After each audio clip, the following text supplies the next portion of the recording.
Hi, this is Jenny with Paola School District. This is our Parents' Rights Partners in Education meeting, and we're recording this for those of you who can't get out tonight. And so, if you have any questions that you would like to ask me after the session, if you're here in person, go ahead and let me know. But if you're here virtually, go ahead and shoot me an email or give me a call, and I'll be happy to discuss with you.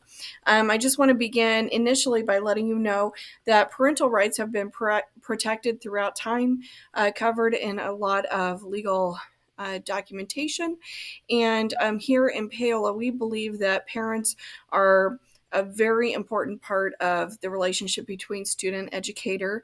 And in fact, we consider that a triangle foundation in which we put the parent at the top because we are dependent on you to communicate with us and let us know um, any missing information, missing pieces that you think could be beneficial in helping us to meet your students' needs. This is an inherent right that you have, and you probably have a sense of obligation and duty. Those are some factors that have been pointed out throughout time in documenting parents' rights to protect their child and to have a presence and a parental authority when they are intervening and advocating for their child. And so we recognize that, wanted you to know that. You also have rights that are protected under federal and state laws. Some of those federally that involve special education are the IDEA, Individuals with Disabilities Act, and also ADA Section 504, and then parents' rights have procedural safeguards that are outlined in different aspects of law. Here in Kansas specifically, there are a lot of definitions and specifically outlined laws that protect you and your student through the education process. And I've listed some of these here on the screen for you. I just want to highlight overall, Kansas Parental Rights is a Kansas statute that has a lot of factors outlined through it.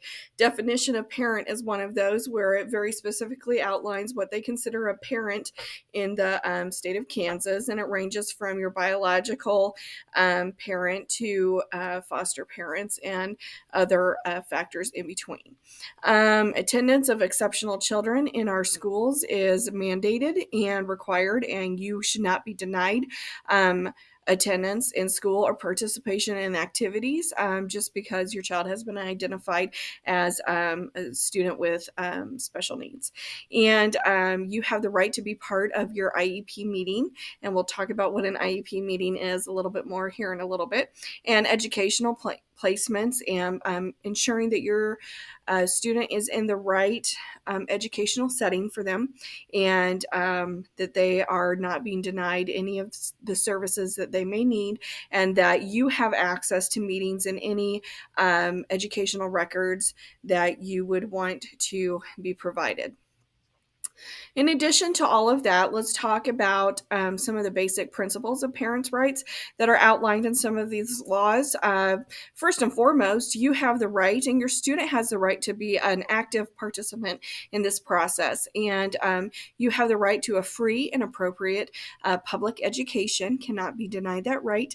And you have the right to initially request an evaluation of your student if you feel like there is a need for that. And we, as well as a school, can identify that there might be a need for evaluation. And as part of that process, you have the right to be given notice of that through writing, and notice of any reevaluation of your student, and also any annual or extra meetings that might be taking place that your student would need in order to make sure they're receiving the best services and most up-to-date accommodations for their educational needs. Least restrictive environment refers to your student being in an educational setting that is appropriate for them, that is not discriminatory in any way or preventing them from being able to be in a room with their peers and actively participating in the holistic development of the educational process. Procedural safeguards I want to talk about a little bit more here in this next slide. Procedural safeguards refers to a part of IDEA where you are actively participating in the process. You have the right to be a participant. In fact, we need you to be a participant in this process, and we need you to know that you have our confidentiality in this process, and your student has the right to confidentiality.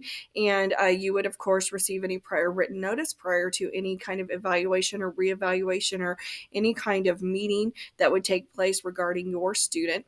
And you have the right to be informed and give your consent about that in your native language.